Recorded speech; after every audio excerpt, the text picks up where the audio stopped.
Imagine yourself in a situation where you really need a good dose of dopamine and the mobile device is all you have at the moment. For one reason or another, the games that you currently have don't feel as addicting as they once were. So you open the Play Store looking for something new, something different, and come across a very particular, very popular action gacha game that catches your eye, Punishing Grey Raven. This video isn't sponsored, by the way, I'm doing this one for free. So I hereby present to you a review of my favorite mobile game and one of the few guaranteed ways to get a good whiff of that dopamine from a gacha game. Yes, I did just say gacha and guaranteed in the same sentence, it will make sense in a moment. So what are the first two things you think of when I say gacha game? Chances are, unless you are living under a rock or a stone, you're going to think of the gambling, that and the characters. Take any gacha game, chances are they're going to have a large cast of characters, lots of event banners, and whatever the fuck passes for combat nowadays. PGR takes all of that and throws it out the window, and in order to convince you that this isn't just another game with boring gameplay and predatory FOMO practices, I'll split the review into sections discussing separate aspects of the game, starting with the story.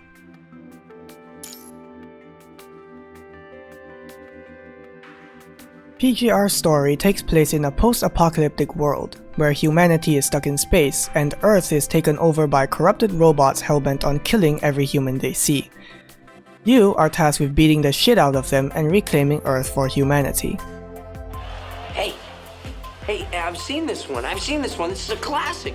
Okay, not the most original story of all time, but after 8 chapters of me wondering why I'm suddenly in a library reading about world history and current events, the writers decide to throw a curveball and make the story really good, great even.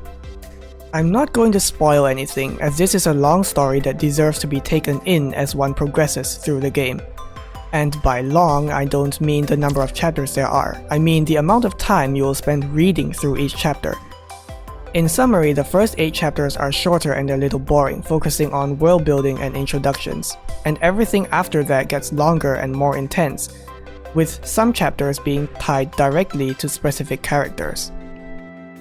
Most newer chapters also have unique gameplay quirks, such as investigation sections and switching between different perspectives.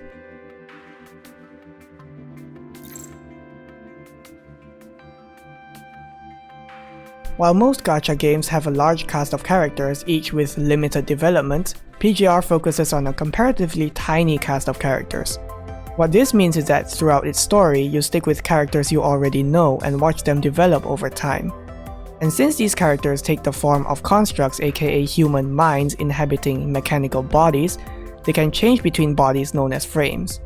As many characters have multiple frames, the difference between playable characters and actual characters is quite large.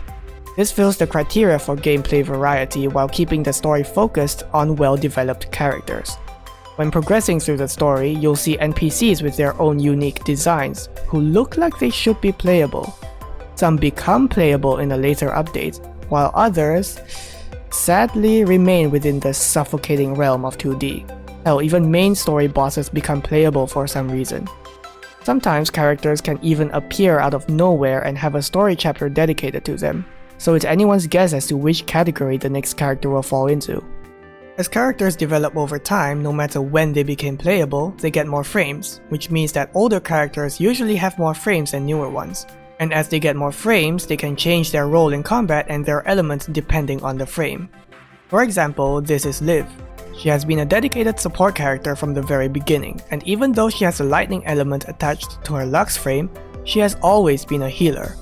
One day, she suddenly decides that she is going to burn everything she sees, including your retinas. And as it turns out, she's really good at it. If you want to know why she gets this frame, you'll have to read the story. The admittedly very long and quite depressing story that you have to play through many chapters to get to. But it's definitely worth the time investment. As you'd expect, the longer the chapters get and the more chapters get released, the more complicated the characters become, and this is reflected in gameplay. To fully explain this, I have to dedicate some time to the combat system.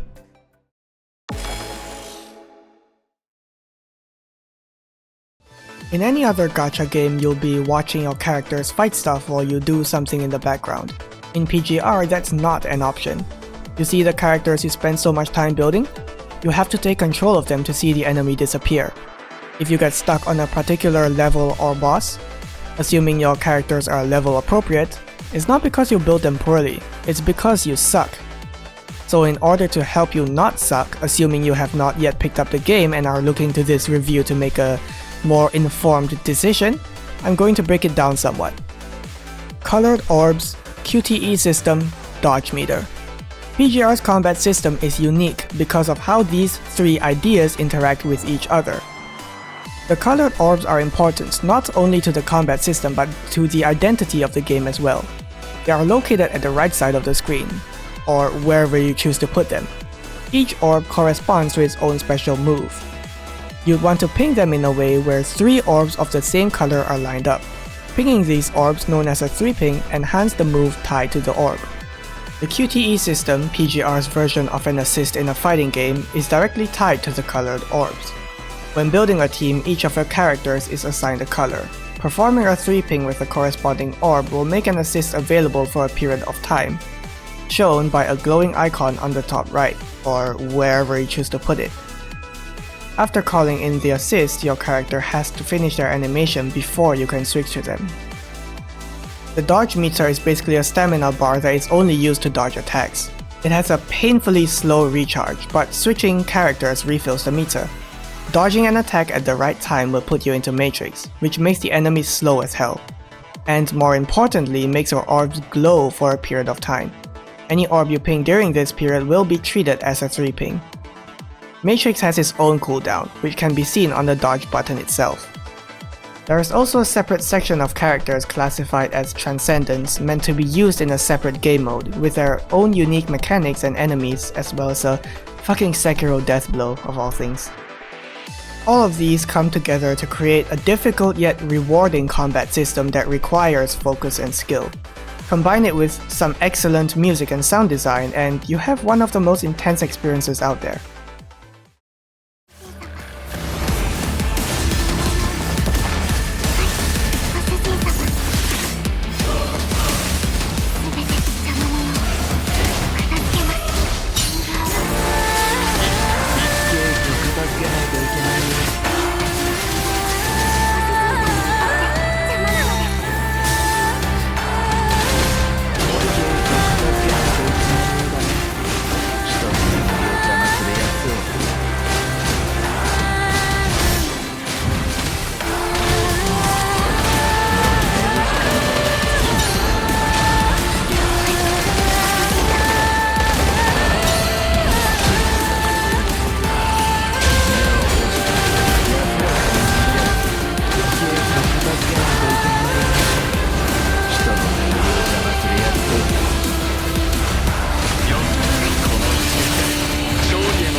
Seriously, whoever decided to come up with the 3-ping system and combine it with all of these elements is a fucking genius.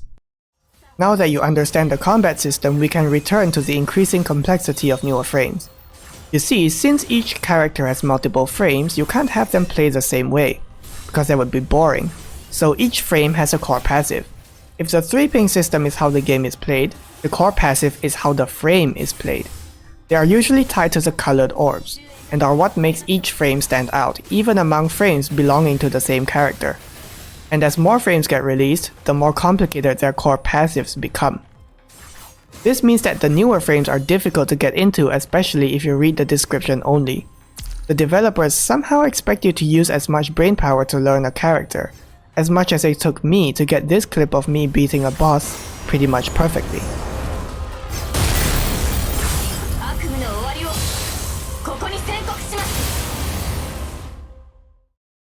Thankfully, every new event includes a tutorial for the new frame, and the corresponding story chapter usually focuses on it as well.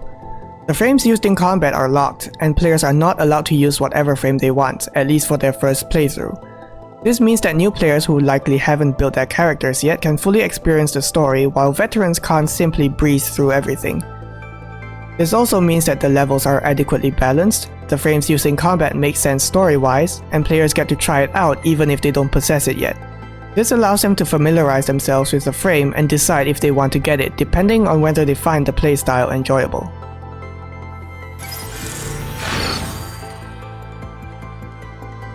Of course, since PGR is a gacha game, the primary way of getting characters is through the gacha system. Thankfully, the developers have decided to give PGR a gacha system that would make Genshin and FGO players absolutely jealous.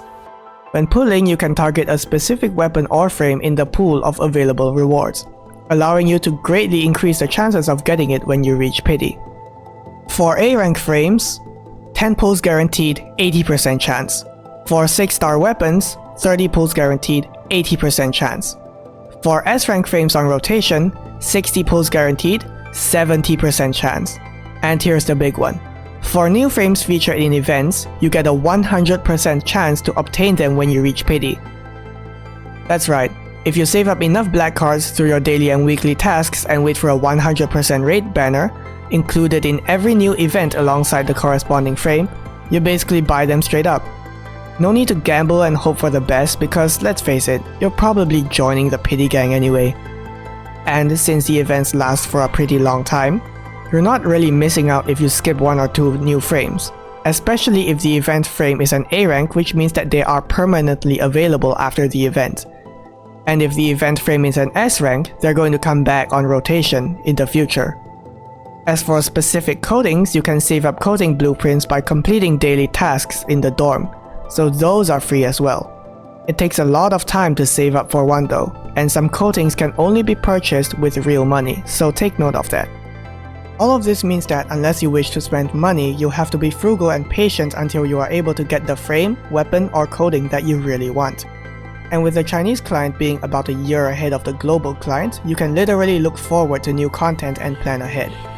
There is also no such thing as FOMO here, because you don't have to pull for every S rank frame. If you don't like how an S rank frame looks or plays, or if you have a strong A rank in the same role and element, you can strengthen them over an admittedly long period of time through A rank target pulls and daily character shards like I have with Lucia Dawn. The developers have also added a catch-up mechanic to A rank frames, especially older ones, so that they can compete with newer S rank frames, as long as you have enough investment, so there's your freedom of choice. When progressing through the game, new players get at least one S-rank selector, allowing them to instantly obtain one frame of their choosing.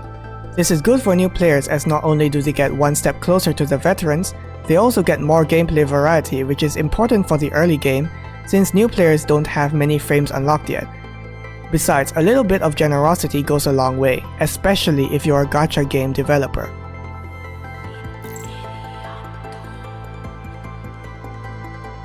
Now with the nice things out of the way, here are a few gripes I have with the game. I mentioned earlier that the first 8 story chapters are kind of boring. It is true that knowledge gained in these chapters is used in the future, and moments in these early chapters do get callbacks in later chapters, long after players have likely forgotten what went down at the beginning of their journey. However, it is also true that PGR's story makes for a poor first impression. In a way, you could say that it rewards those who pay attention with a vastly improved story after these 8 chapters, while punishing those who skip them because of their content and the way it is delivered.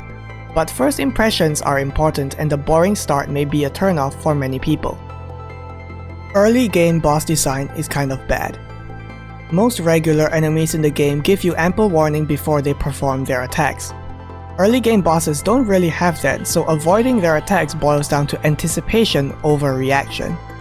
The lack of wind-up in some of their animations can cause frustration, especially for less experienced players. Later bosses don't really have this issue, which is of course a good thing. Regarding the color palette, there is too much black and white. The longer the story gets, the bleaker the color palette becomes, which is mostly fine by me since the huge increase in quality between the first 8 chapters and everything after that means that the developers have a better idea of what the setting should look and feel like. However, there are too many black and white frames. This is especially noticeable on frames released between Fake Ascension and A New Divide. Excluding the Nier collab, that's 9 out of 13 frames with a majority black and white color scheme, with little to no color to contrast the lack of color.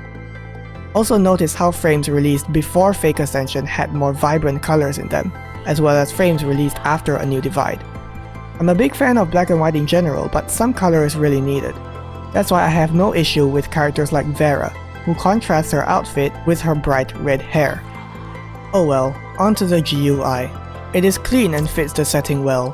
For a mobile game, however, some of the buttons on the menus are too small. No problem for someone who is using the PC client, but a rather noticeable setback for mobile players with larger thumbs.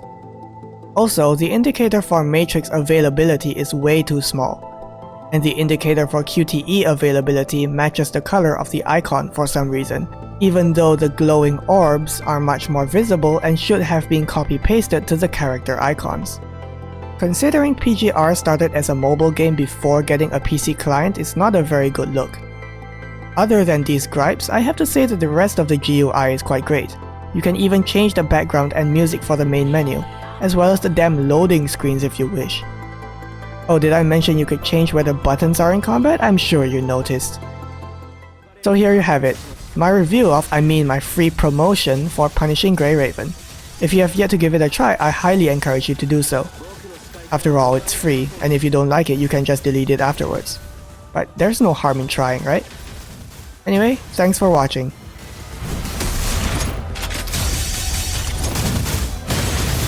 もう逃げ場はありませんよ。僕、あなたの生存確率はゼロです。